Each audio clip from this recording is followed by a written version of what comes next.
Testing.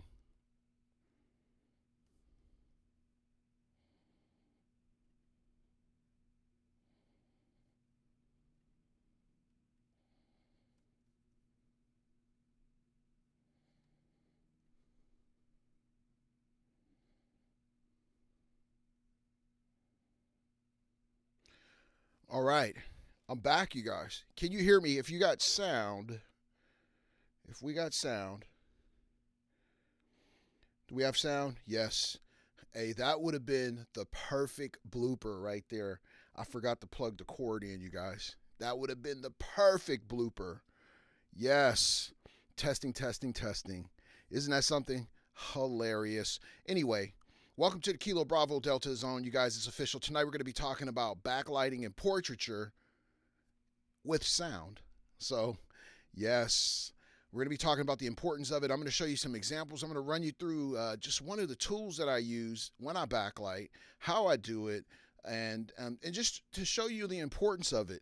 So that's what we're going to cover tonight. And then we're going to talk a little bit about, we're going to get a little technical, just a little bit, just a little bit. Okay. And we're also going to cover some news and some stories that I read earlier today as it relates to photography. Before I do, let me see names and locations. Names and locations, and then we're going to get this show on the road, you guys. Names and locations. Let's go. All right, we got Barry. What's up, Barry? Rome from Wisconsin. Karen from New Jersey. Oh, Miss Karen. Yes, I am OG Miss Karen. I am glad to see you in here. I'm assuming that you're doing well. Calvin from Fort Worth. David from Greensboro. What's up, David? Commander Mike from the NC. Yes. John, what's up, John? There she is right there. Don Kirkpatrick. Cheryl from the D. What up, Doe? Yes. Major from Columbus. It's a major moment up in here because Miss Karen is back. Yes. I am glad to see you. Thank you. Thank you guys for tuning in. I appreciate you all day. Let's get going. There he is right there. Tori's my man. What's up? All right. As you guys know, I've been talking about this 90 PT for a while. You're welcome. And I got to tell you guys. Hey, Rome, you sound a little bit like a troll tonight, man. You okay? You all right, Rome? Um, the 90 PT is it's an incredible program, you guys. It's once a month. The third week of the month, I get on and do basically a live webinar. And walk you through it. It starts promptly at 9 o'clock. We go through it. It's 90 minutes of hard pumping information as it relates to photography. Now, it could be sales, it could be marketing, it could be lighting, it could be lighting setups, it could be related to social media. And I think on this next 90 PT, we're probably going to be doing, okay, Tories, I promise I'm going to get you tonight. We're probably going to be talking about social media because I think social media is changing so quickly. We'll probably be talking about social media, and we're going to go through a 90-minute program. And what I'm going to do is help you jumpstart your social media and give you some ideas about how you can develop a presence right away. So that's what we'll be doing coming up. It's $290 a year, and the only program that's open right now is the Blue program. You pay $290, and that gives you full-on access. So there's the 90 PT. It's a really good program. There's a few people I think in the scope tonight. Tori's is in the program. And there's, I think, who else is in here? Is there anybody else? Cheryl. So if you want to get an idea of what it's like and how intense it is, and what I do is I task you at the end to do specific things that will help you. Van, yep, there it is. That's what's important. So it's one thing to get the information, but when you're tasked to do it, that's a whole nother thing. And all you got to do is just email me or however you deliver it, and I'll run through it with you. So that's the 90 PT program right there. And you guys, we still have these t-shirts available. Bomb Squad Red, we have limited sizes left in red. I don't believe there's any gray ones left. I'll have to check. But we have a limited supply. These are going to be gone. And then we're going to introduce new ones. And once they're gone, they're going to be gone for about 12 months. So, or more, depending. We may retire the design. So that'll make it a collectible, you guys. There it is. And then the hottest podcast on the planet. The hottest podcast on the planet, you guys. The hot interviews coming up this weekend. Um, I'm gonna be uploading the Matthew Jordan Smith interview. You got to hear it. It's different, because I've heard Matthew. Matter of fact, I wrote an article on Matthew a while back, a long time ago. He was doing a workshop, and I kind of talked about him and his style of teaching. But I got to tell you, this is a little different because he's Matthew's in a different place right now in terms of his photography and the way he thinks about it and the way he's approaching it, and that's what this interview is going to reflect, you guys. Yes, he has that voice that's definitely going to put you to sleep if you're relaxed. I mean, it just soothes your nerves. I got to tell you, it's a great interview. I'm going to be putting it up this weekend, and it is going to be a treat, you guys, to say the least. So, if you want to sign up for the 90PT, here's all you got to do. It's real simple. All you got to do is go to my site, keithbdixon.online, and here it is right here. And you just scroll down to the 90PT. Boom, there you go. So the $190 program is not available, you guys. But if you click on this link, it'll take you over to all the options that you can pick and sign up for. And there's also other information and resources on here and other programs that I have. I do have a mentoring program, but it's not open right now. So I do have a mentoring program. It's one-on-one.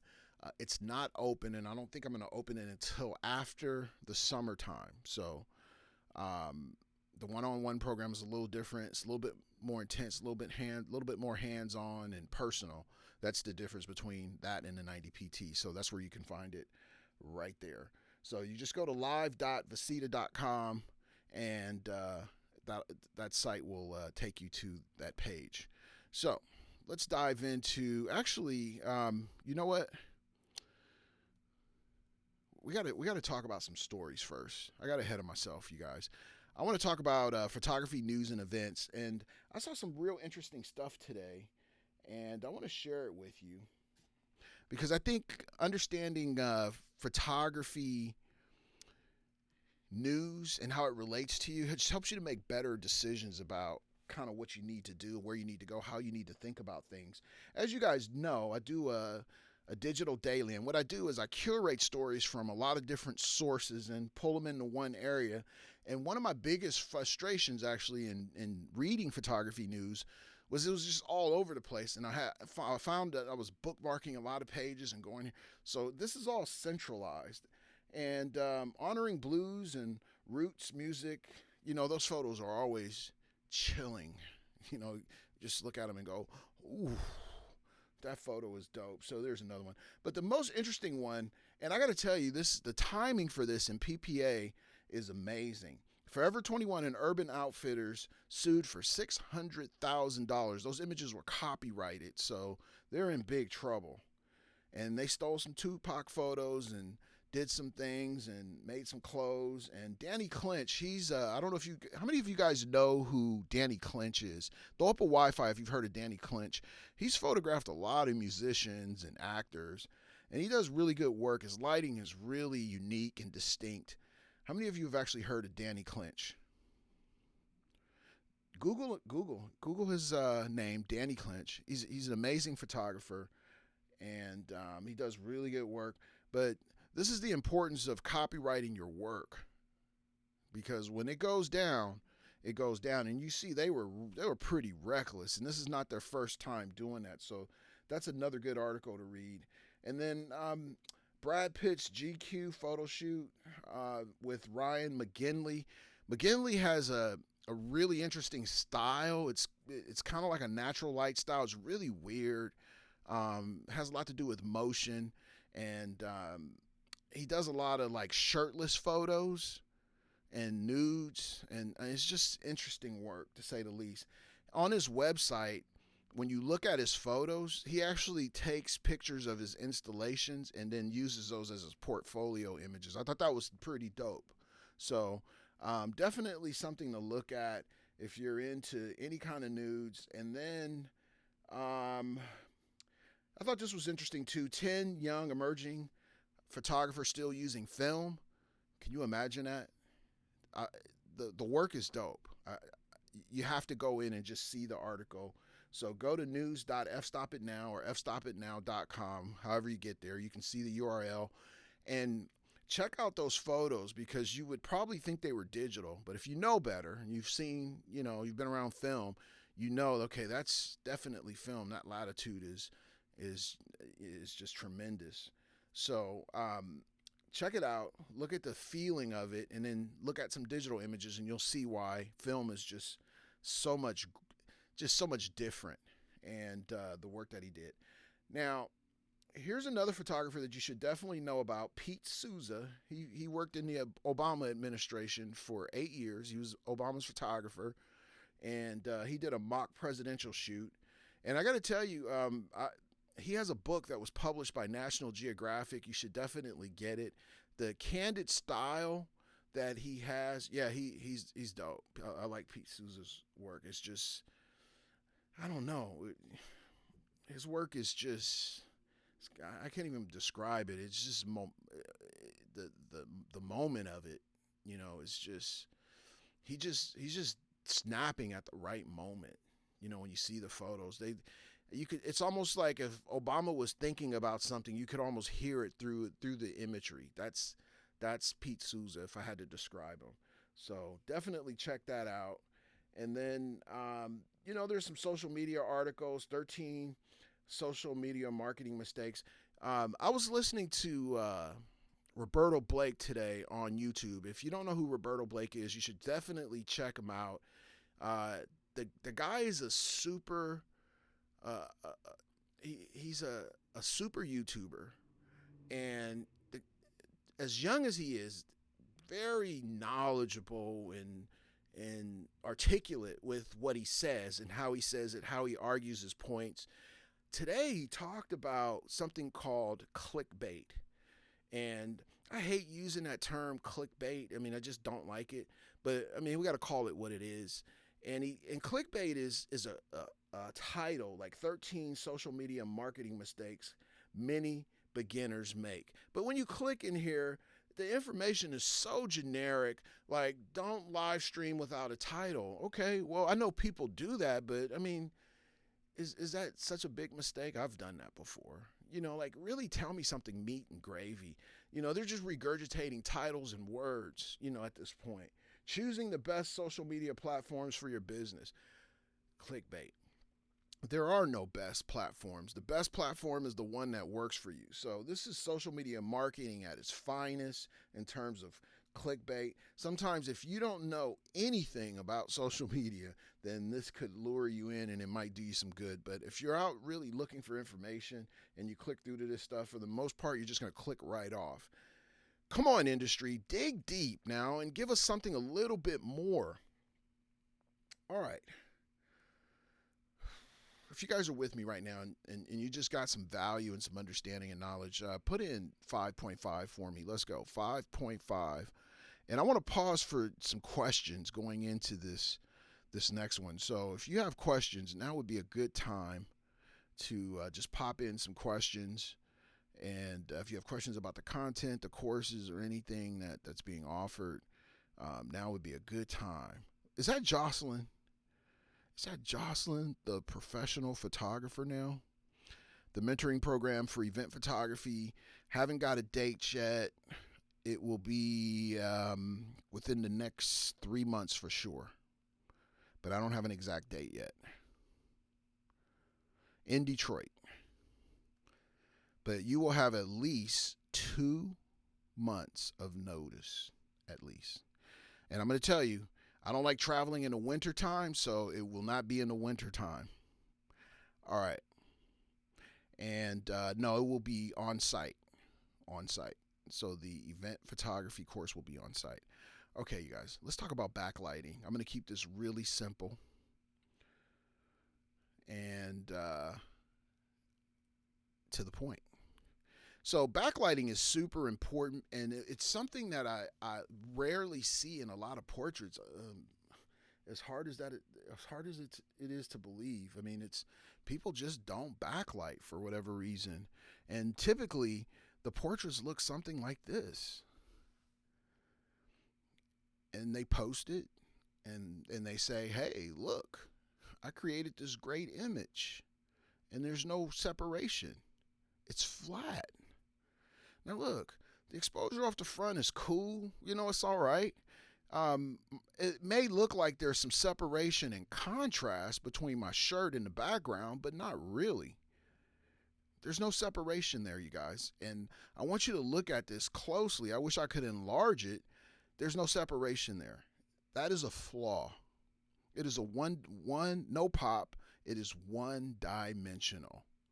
So study that, take a screenshot if you have to, so that you don't wind up creating imagery like this, because it's not complete, right? Now, if you're wondering how I got so I'm just using a reflect. It's the same setup I used in Detroit. With I didn't use an highlighter. I used just a standard reflector. You can do it with that, and then an octa, which is about 4 feet wide. So a 4-foot octa and a reflector. And I think I did a live stream where I showed you guys, how to set it up. You want to make sure you got center to center, from the light to the center of the reflector, and everything is equal in terms of the distance. The light is the equal distance down, and the reflector from center is the equal distance. So if you have a total of 15 feet, right, you're going to go 15 to 10 to 0. Now, I know you guys the math people probably got that, but all you're doing is breaking up the fives. So you're going to go 5, 5, and 5, literally. 5 feet, 5 feet, 5 feet, and you're done. And I'll explain that a little later on as we progress forward. But literally 5 feet, 5 feet, 5 feet, 15 feet total. All right. Now, when you're backlighting, there's a million ways to do it. So, like the old saying, there's a million ways to skin a cat, right? This, you guys, I'm sorry, I got to get just a slightly technical. This is a 30-degree, 7-inch grid, 7-inch diameter, right? That's the circumference of the grid, and it is 30 degrees. So those little tiny holes are 30 degrees, and it creates, those holes, little tiny holes, create a 30-degree spot. So let me make sure I say this right. Those little holes combined create a 30-degree spot at some distance, and that's the key. At some distance. And I'm going to show you this happened to be 6 feet off, 5 or 6 feet off the background from on the next photo I'm going to show you, 5 or 6 feet off the background. And what it does is it helps to focus the light. So those little tiny circles, they create little beams that keep the light really tight and keeps it from spilling off. It fits down inside of a cone that looks like this. This is a cone, or a reflector. Back in the day, we called them cones. Now they're calling them reflectors. And it fits down in there in a little plastic tab. You just pull it out. There's a little spring on the side that keeps it in there. And this particular cone that I'm showing you, I'm gonna show you the back side of it now. This is a Bowen's mount. So if you use Bowen's lights or travel, if you still have travel lights, travel lights, they no longer make them. This is the fitting for it. So this is how it looks on the back, and you put it in, twist it, it locks in or clicks into place. So that's how the cone or the reflector looks. Now, they're not all created equal. Each cone has a different mount that fits onto the light. For instance, if you have, I had fun making this, you guys. You're going to crack up when you see this. So if you have pro photos, the cones look completely different, as you can see. These have little clamps on them. I have some pro photo packs. They have little clamps on them, and you put the clamp on, and then you kind of do your thing. So it's not all of them are created equal, and not all of them fit. Yeah, and obviously this is a more expensive system. Now, here's what you're gunning for. Are you guys ready? When you create your backlight, That's kind of where you want to land. Not totally. Oh, no, no, no. Pro photo, brother. Pro photo all day. Pro photo, Bowens, travel light, speed lights. Yes. Okay, so what do you guys notice about this photograph? Let's do a comparisons. Let's do a comparisons. That photo or that photo? That photo or that photo? You see that? Okay, so that's 5.5 feet off the background, 30-degree spot. It's in a circular pattern, and what it's doing is it's creating a background pop. Now, I do a lot of self-portraits. That's how I do a lot of my light tests, and I usually do them on myself because if you want, here's a tip. This is a major tip. If you want to get faster at lighting, use yourself as a subject because you're going to get tired of sitting there, and then you're going to know how your client feels. Plus, you're able to see the movements as you're able to feel the movements as you make them. That's a tip, you guys. So I do a lot of self-portraits using the Cam Ranger and an iPad. Or sometimes I'll tether it up to the TV so I don't have to look down, and then I just keep my finger on the button and push. Mannequins are good, but they don't. The one problem with mannequins is they don't simulate skin. And that's the tough part because each person's skin will reflect differently. So keep that in mind. All right. Any questions going into this? Because some people, the nice part about slightly uneven backlight, a bit brighter on it, gives you dimension. Yes. Now watch this because this. Some people would be satisfied with this. They're gonna think, okay, I got a good backlight, I'm gone. But I think that was who was that said uneven. Somebody just put in uneven backlight and dimension. Who put that in? Because that's exactly what's going on in this photograph. Okay, there we go. So you got to be careful when you're backlighting because guess what? When you first set it up and then you turn, you might be turning in the opposite direction that your light's going, and then you're going to get this uneven backlight. This is the hardest part about actually backlighting when you're doing a self-portrait. Even when you're working with a subject, it's still tough because you got to stop and go back and keep adjusting until you get it on center. And then once you get it on center, you got to make sure that the person doesn't turn too far off on the shadow side or on the bright side. So it's a little tricky. This is actually for me a little hot. This is too hot.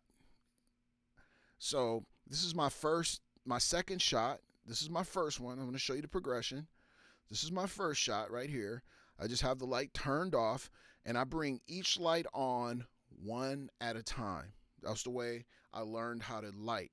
One light at a time. So you bring one on at a time. It takes longer, but it's more accurate. So you can see what each light is doing. Then we went here. And I was like, you know what? I'm going to adjust this down. And then we go here. Boom.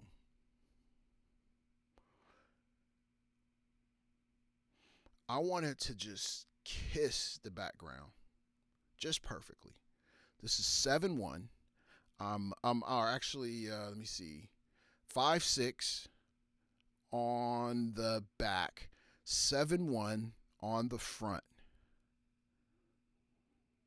There it is right there, you guys. That's where my 85 prime shoots the best. 7-1 and 6.5. That backlight is metering at 6.5. And it's all about the angle of it and the distance. Yes. And that's a good point. I don't ever use vignettes because I think it just kind of cheapens the photo. That's what we used to do back in the 90s. You guys remember the 90s, the late 90s, vignetting? Remember that? So where's all my old head photographers? The 90s and the 80s vignetting. Remember that? That was so bootsy right back in the day. So I want to create a natural vignetting. Yeah. If you see it as too much, that is a great point. So you want to keep it in as natural, smooth, and tight as possible. The Some people are still using it. I'm a young head, but I like the yeah. That vignetting is a real touchy thing. I mean, it's either really good or really bad. I mean, that's just my opinion about it. So, and you can get vignetting just shooting regular photos. I don't know if you guys know that. All right. Now, here's something I'm gonna take you I'm gonna go back and I'm gonna show you the inside of my reflector. This is something personal, right? This is something personal to me. I like the silver lining on the inside. So here's what the front looks like, and you can see there's this silver lining on the inside. It has a silvery, bubbly, like a textured kind of surface. That's the only kind of fabric that I use, even in soft boxes or my umbrellas. I'm a silver kind of guy. I mean, everything has got to be silver. That's what I like. I think if you do it right, it just pops. Yes. Yes. Exactly. It just gives you that extra pop of light. So that's what I do. I don't use the flat or the matted or gold.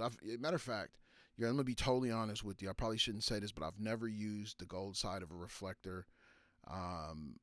Well, actually, one time at a workshop, and the person it put this cast in there, and we backed it off. It was just too much. It was a bad choice at that time. So, don't do it for me.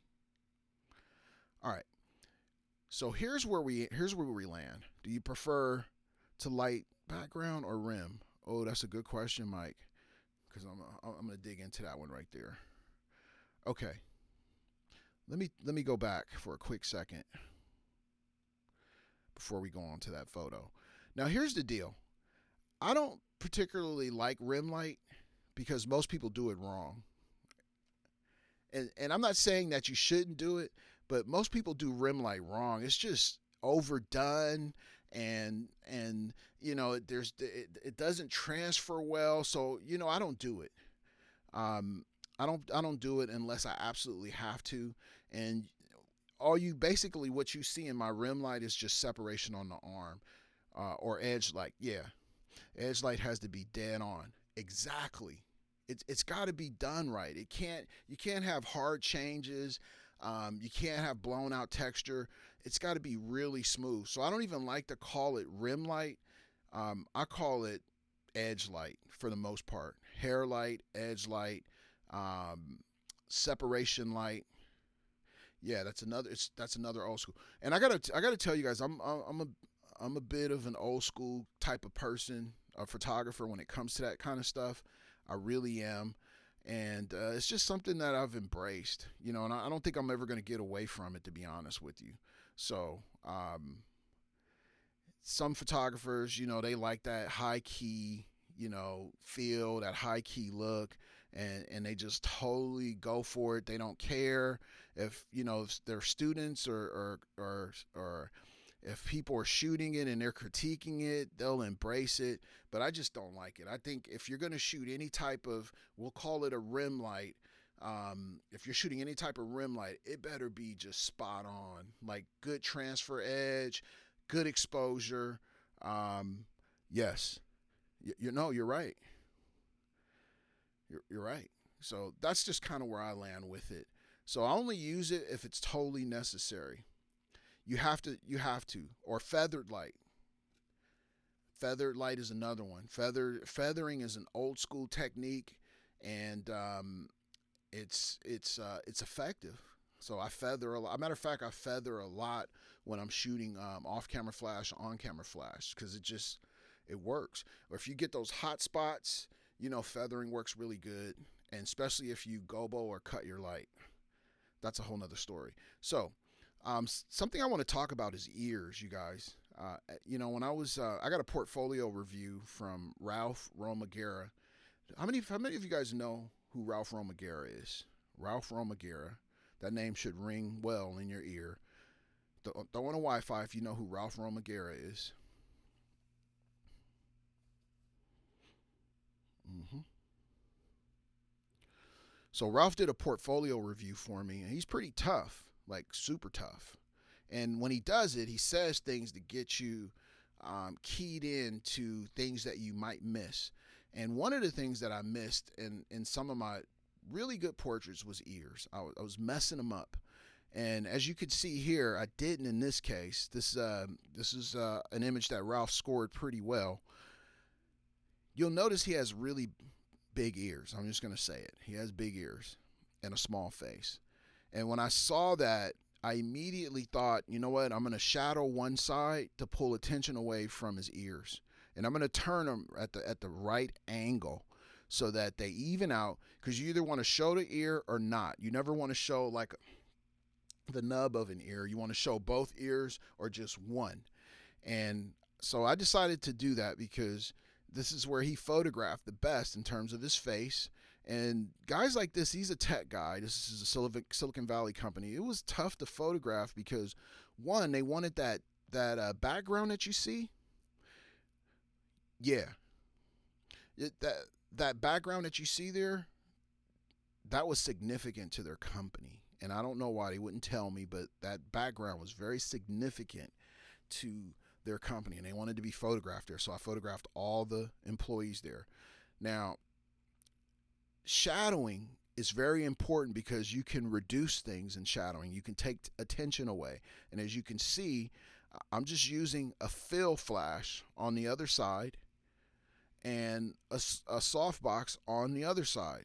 45 degrees, fill in the other side, turn them so his ears are just even, and go to work. So when you're doing portraits, these are the things that you, microcells, yeah, that could be it, because they developed apps. So it looks like microcells. Yes. Thank you, guys. So this is something I really had to think about in terms of like how was I going to pull this off, and the shapes on the faces were so different for each person. I had one guy, he had a round face, like his face was literally round, and then he had this hair that was close to his face. I mean, oh man, it was something else.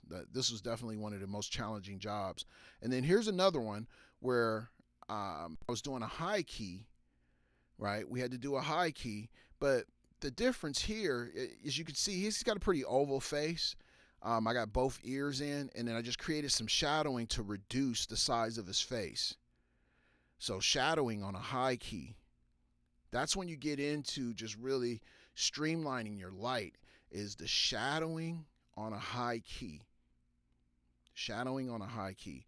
And this setup, the light is literally 10 feet off the back. This is a 2-light setup, by the way, you guys. 2-light setup and reflectors. Yeah.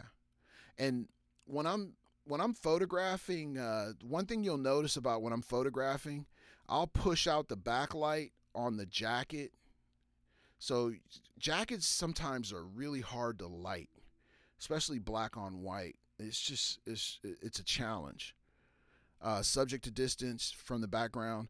The subject is literally about 20 feet off the back, and the light is at 10. And then now this is going to contradict, I'm about 8 feet away, so I'm a little closer. Would you ever spotlight a white background? Yes. Now, are you angling the backlights? Yes, it's angled up. Matter of fact, the backlight is going straight up to about his mid back, and then I'm tilting it. So there's a stand right behind him, and I'm tilting it so that I can get maximum spread on that light. High key would be there's minimal shadows. So you have minimal shadows, but you can still see detail and you can still see edges. Good high key, you can always see edges and detail. And Matthew Jordan Smith is probably like, I'm going to say like the master of the high key. He shot this image one time he sent me, and it was high key, and you could actually see the seam in the back. You can see the seam in the back. That's how good it was. Yes. Angle of incident is everything in life. You can do anything if you know the angle of incident. If you can calculate what that is in your head and do it quickly and under pressure, you can do anything. And this is just a standard 2-light setup. This is where he photographed the best, because if you look at his chin, and if you look right about here, this was actually really big. I took it in a little bit, I liquefied it a little bit, but when I would turn them, everything would buckle out. And that's when you're shooting under pressure, you got to get through a lot of shots. Those are the things that you have to see, and you got to make decisions. If I photograph them straight on, how does my light match straight on? Does if I turn them and it buckles, does my light compensate for the difference, or does it subtract? What's going on here? Those are the things that you have to do under pressure when you're on location. So I'm going to pause and see if you guys have any questions for me. But this is a good example of high key. This is more of a low key. More of a low key here. More of a high key here. What's up, Ella?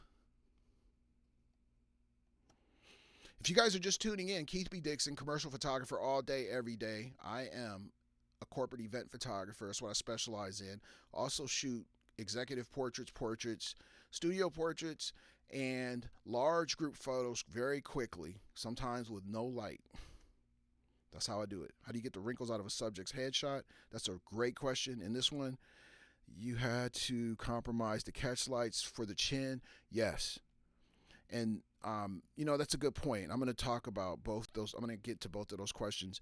You know what? That's actually a really important question, because we learn to do things one way as photographers, but sometimes it doesn't work in the field.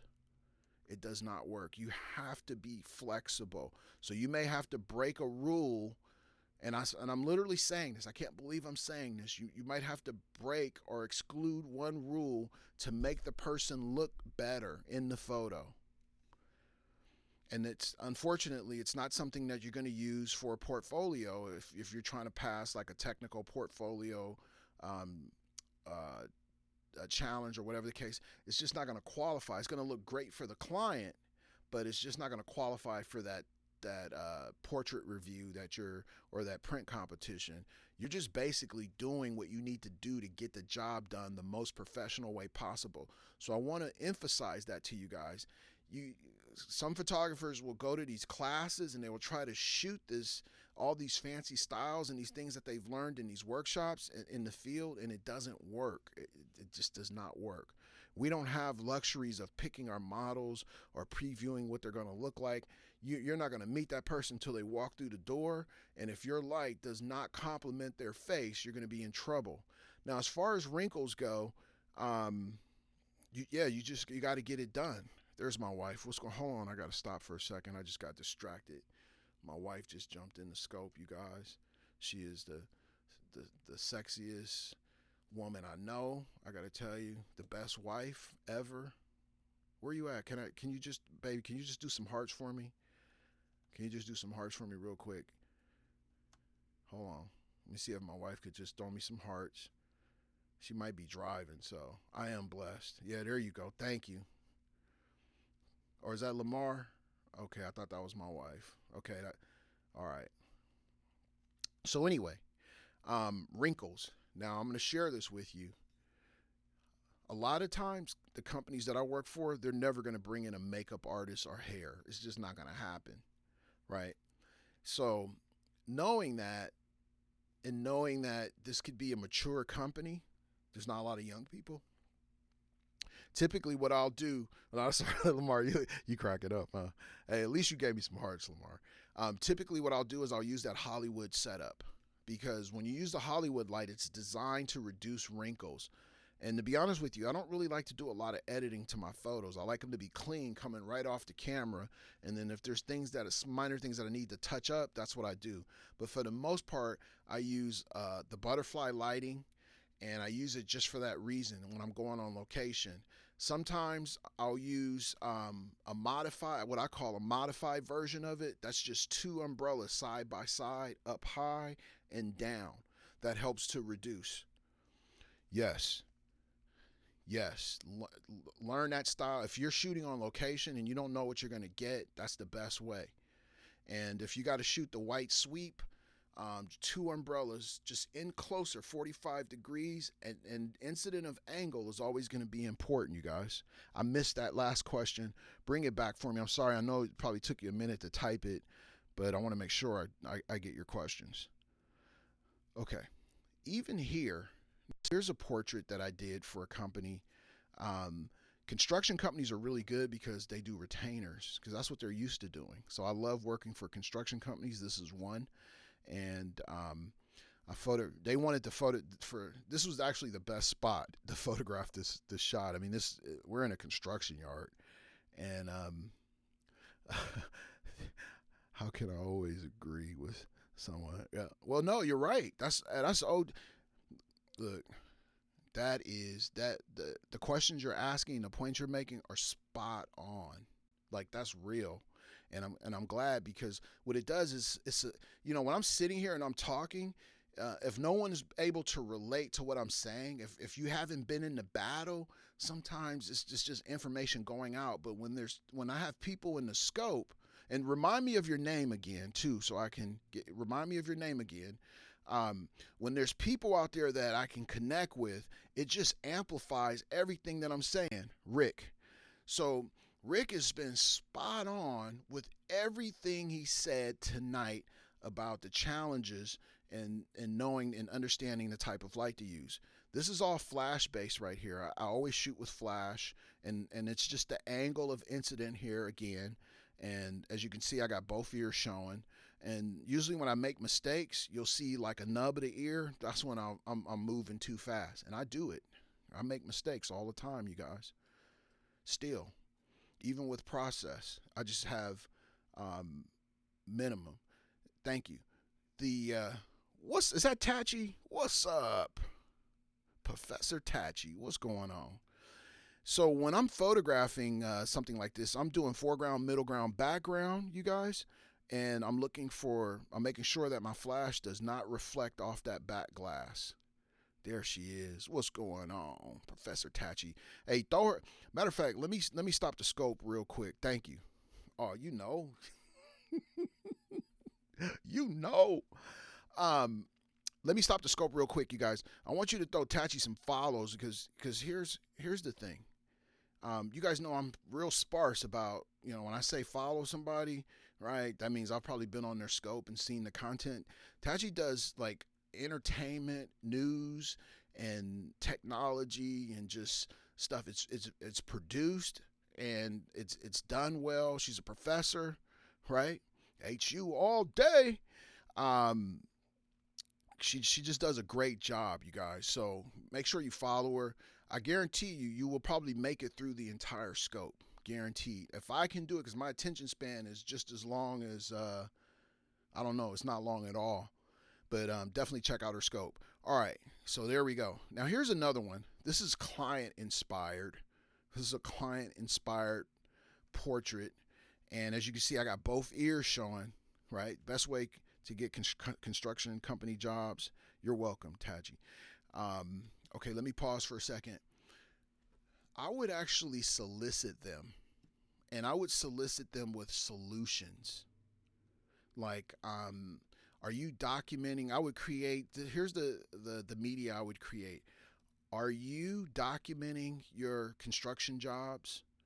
And then I would hit them a few times in some emails, and I might even stop in.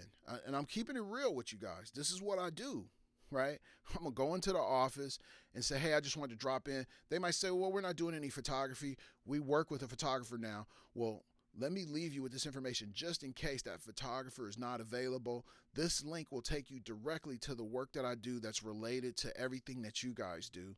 And then just stay in contact. Remember that thing, maintain constant contact, you guys? Works all the time. They'll appreciate you. And it'll make them more comfortable when they have to make a decision. Broad lit. Yes, sir. And so Mike talked about broad lit. And here's the thing, you guys. When you look at this portrait, there's the light is coming from 45 degrees umbrella. So this is a 60-degree umbrella, or a 60-inch umbrella. That is camera left, and then it's about 4 to 5 feet away. I'm going to say, I think it was 5 feet. And then my other umbrella is actually back 10 feet.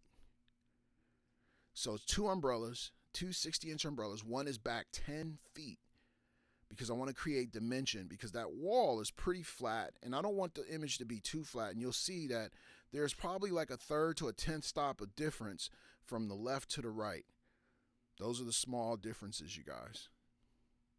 And that's what's going to make a a portrait, so that it's not so flat. Sometimes I used to shoot them really flat, like back in the day. I'm going to go back here. Back in the day, I would have shot something like this. I would have made it really flat all the way around. That's okay, but it's not technical. You're not really doing anything. You're just putting full power on one side, full power on the other side.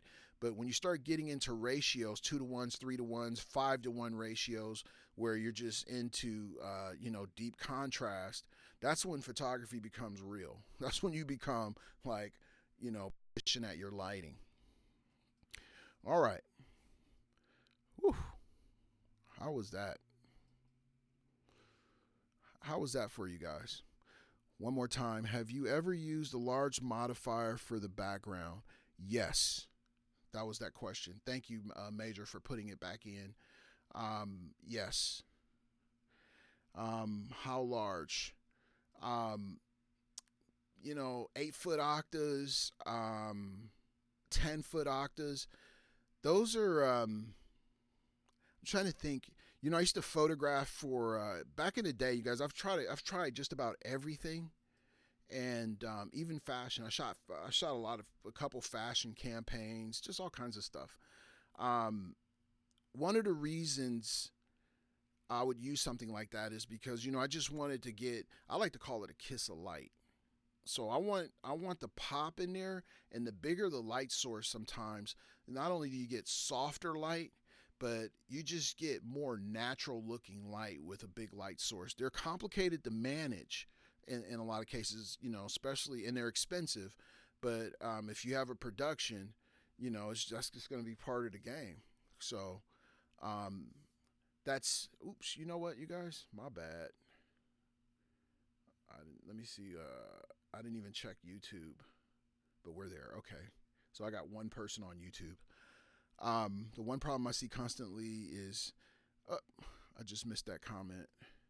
Something about the ear. I'm sorry, you guys. I was looking over when that comment popped up. If you want to put it back in, you got my full attention. So if you have questions, go ahead and put them in now. I'm looking at the screen on both sides. Looking at the screens. I'm ready. Let's go. All right. The elf ear. Yeah, the long dog nose. Those are tough. Usually when they shoot models in classes, the models are perfect, but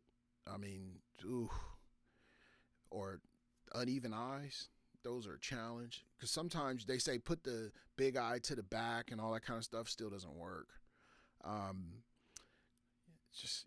Chins,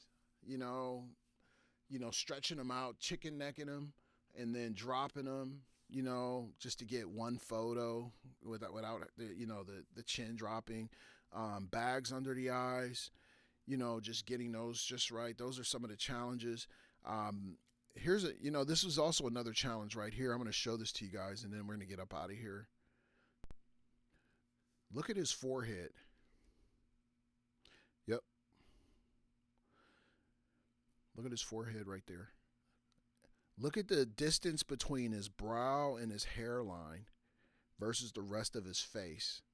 That's a wide forehead, you guys. And if you're using the wrong kind of lens, this could also be very dangerous. Thank you for the hearts, Lamar. So lens choices, and that's a whole nother scope.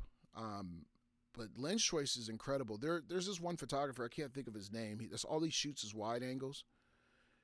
Yes. This is a very difficult shot for me to pull off on location, on the spot, just walking in, having no knowledge of the person. And I'm going to tell you, the only reason I got this photo is because I've done so many of them. That's funny, Mike. All right, you guys. Um, quick reminder. Quick reminder. Be sure to jump over to podcast.keithbdixon.online. And this weekend, I'm going to load the Matthew Jordan Smith interview. And then after that, L. Danielle. So we're going to load the L. Danielle interview.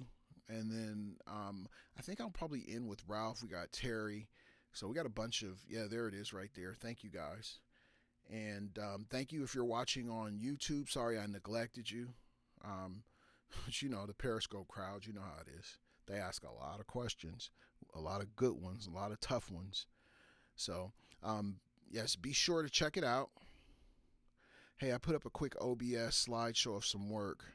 How do I find it? Invite me, or I'll look, or put in your handle. What's up, Dad?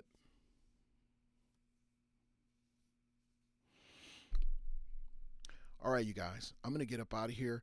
You know what? I'm going to actually go over to, I'm going to actually do a live broadcast on Facebook right after this, in the exact same content. I'm going to do it live. And here's what I found. I'm going to say this, I'm going to get out of here. Facebook is not allowing you to dual broadcast out anymore. Thank you. What's up, Sheila? They are not allowing you to dual broadcast. So you can't broadcast in the Periscope and Facebook anymore, or Periscope and definitely not YouTube. So that's a bummer. So I haven't been broadcasting on or live streaming on, how do they know? I guess just the way you connect. Yeah, I know it is dirty. And it actually irritates me a little bit. Like that is, man, I made a prediction that Facebook would become self-contained, and they would, basically, if your network is your network, anything outside of that, we're going to charge you for it. They're going that direction, guaranteed. They are controlling. It's going to be like Microsoft back in 1995. Microsoft was controlling everything software related. Probably to get rid of them. Yep. Yeah, I'm not. Yeah. No, it's true. It's true, Rick. Man, I'm telling you. That's the way I see it. So, if you don't have a network inside of Facebook that's interactive, you're gonna pay to have one. Most kids are, yeah. And even Instagram is getting the same way. I mean, they're just monopolizing it too much. All right, you guys, I got to get up out of here. I'm going to be on Facebook probably in about 30 minutes or so. And my name is Keith B. Dixon. This is the Kilo Bravo Delta Zone official. I'm going to rebroadcast this exact same content. So if you want to watch on there, great. If you want to watch the replay on there, great. But it'll be the exact same content. Not exactly the same, but the content will be the same. There it is. It still seems low. I've been hearing that, Bernie. Occasionally, I'm not sure what that is. I got the levels turned up. Hey, you guys, let's do a sound check really quick. Give me a sound check. How's it sound? 1 to 10. Sound check. 1 to 10. If your sound is good, put in a 10. Nice and crisp. Okay.